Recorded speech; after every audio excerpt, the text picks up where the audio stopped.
Muito bom dia, Elivaldo Barbosa. Olá, Tiago. Bom dia. Bom dia para você que nos acompanha nesta quinta-feira. Elivaldo Barbosa, Bolsonaro e mais 7 denunciados pela Procuradoria-Geral da República viram réus em ação que apura a trama golpista em 2023, Elivaldo. É verdade, Tiago. O julgamento ontem na primeira turma do Supremo Tribunal Federal, um resultado plenamente esperado, mesmo com a pequena divergência puxada pelo ministro Luiz Fux, mas em nenhum momento ela ameaçou de alguma forma dividir o colegiado que ficou responsável pelo julgamento da denúncia, acolhimento ou não da denúncia. Placar normal, a unanimidade e já com consequências logo após o anúncio, tanto do lado do ex-presidente Jair Bolsonaro, como também dos adversários que hoje estão no Palácio do Planalto. Vamos assistir a reportagem. Diferentemente do primeiro dia de julgamento, Jair Bolsonaro não foi ao STF nesta quarta-feira. O ex-presidente preferiu assistir à sessão da primeira turma pela TV, no gabinete do filho, o senador Flávio Bolsonaro.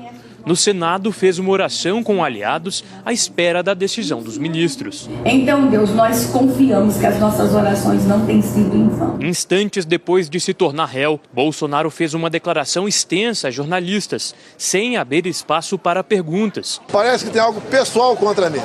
E a acusação é muito grave e são infundadas. As acusações feitas aqui no STF foram prontamente rebatidas a poucos metros, no Congresso Nacional.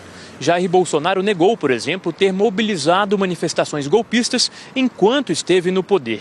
Agora réu, o ex-presidente também lembrou discursos feitos por ele após a derrota para Lula em busca de se defender. Os caminhoneiros começaram a obstruir vias pelo Brasil.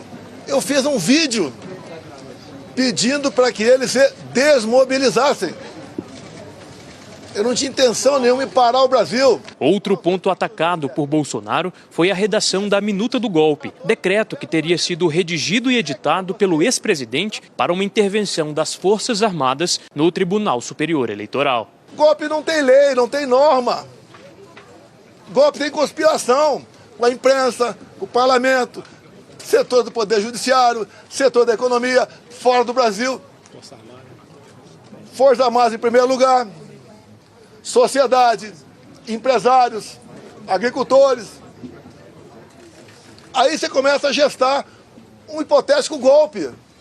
No fim da tarde, Bolsonaro publicou um longo texto nas redes sociais, em inglês e português. Ele escreveu: em vez de resolverem os problemas reais do Brasil, gastam tempo e dinheiro para garantir que eu nunca mais apareça numa cédula eleitoral. Bom, Elivaldo, o ex-presidente usou aí os seus argumentos avaliando a decisão.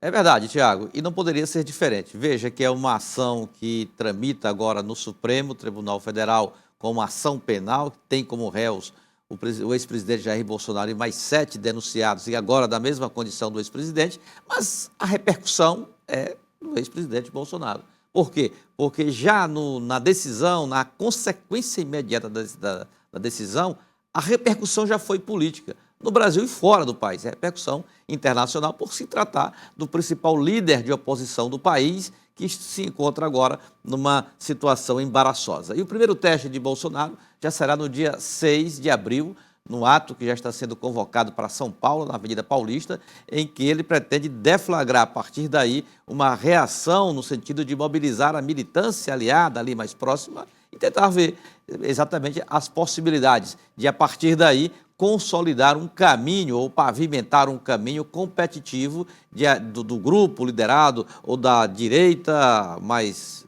raiz se apresentar no processo eleitoral de 2026. Porque importância à parte da ação penal, afinal de contas, foi uma tentativa de golpe de Estado.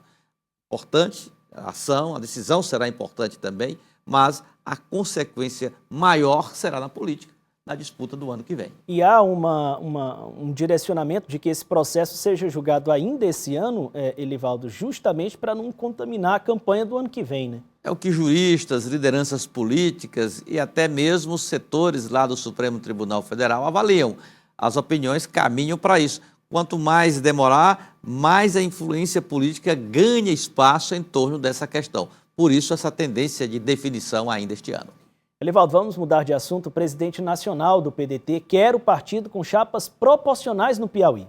Então, Tiago, esse recado foi dado ali no tete-a-tete, pessoalmente. O presidente estadual do PDT, o ex-vereador Evandro Ide, hoje diretor na Assembleia Legislativa, tem uma relação muito próxima com o ministro da Previdência, Carlos Lupe, que é presidente nacional licenciado do PDT. E ontem foi o último encontro, em Brasília, o mais recente encontro. O presidente Evandro Ide foi acompanhado até do presidente da Assembleia, que cumpriu, já vamos falar sobre isso, uma vasta agenda lá em Brasília.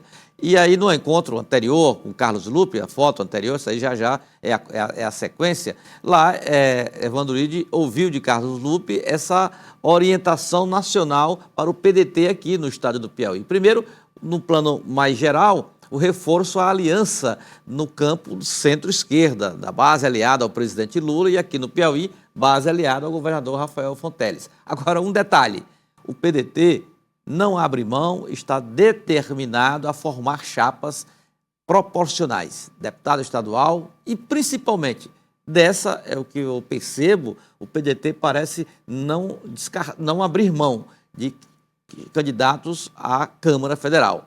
Está na meta do partido buscar eleger pelo menos um parlamentar federal pelo estado do Piauí. Bom, para o Piauí, a sigla já vem trabalhando essa formação de chapa, mas encontra, Tiago, resistências em relação a setores da base ou do bloco governista que insistem na tese de apenas duas chapas, não havendo espaço para a chamada chapinha. Bom, esse é um problema político local que vai ser dirimido aí ao longo do ano, do primeiro semestre de 2026, mas o sentimento do PDT, que eu conversei já várias vezes com o presidente Evandro Ide, é de lançar, de fato, essa chapa proporcional, principalmente para a Câmara Federal. Agora, na sequência da agenda do presidente da Assembleia Legislativa, Tiago, ontem, foi uma extensa agenda, destaco aqui dois momentos. Um encontro informal ou amistoso lá com o presidente, aliás, com o senador Ciro Nogueira. Você lembra que na semana passada teve aquele encontro do vice-governador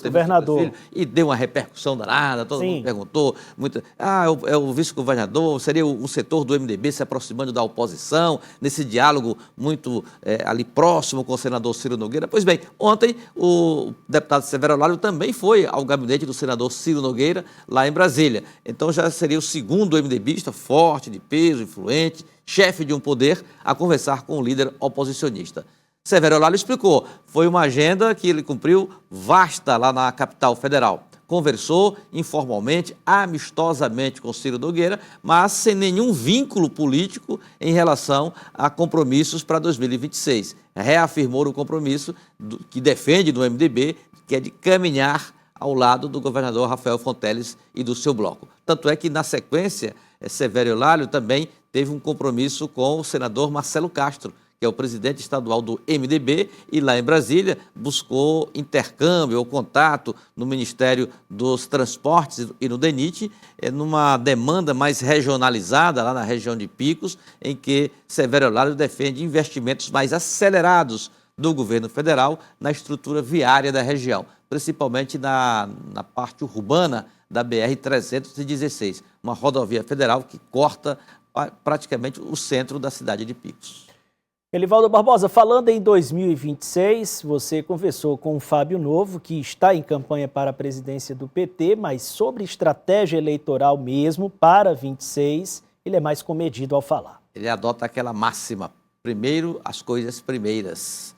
Fábio Novo, quando indagado sobre o que ele defende para o PT, o partido buscando uma segunda vaga na chapa majoritária, Senado ou vice-governadoria, ele responde, primeiro vamos convencer os petistas a apoiar a candidatura dele à presidência do Diretório Estadual. Se isso acontecer em julho, naturalmente que essa questão entrará em pauta. E o PT buscará, junto com as legendas governistas aliadas, a melhor estratégia para, primeiro, garantir a unidade da robusta base aliada ao governador Rafael Fonteles. E, segundo, definir as posições de cada integrante desse jogo político das eleições do próximo ano, com quem ficam as vagas da chapa majoritária. Por enquanto, a ideia que predomina no PT é que só há uma vaga assegurada, Tiago, a vaga do governador.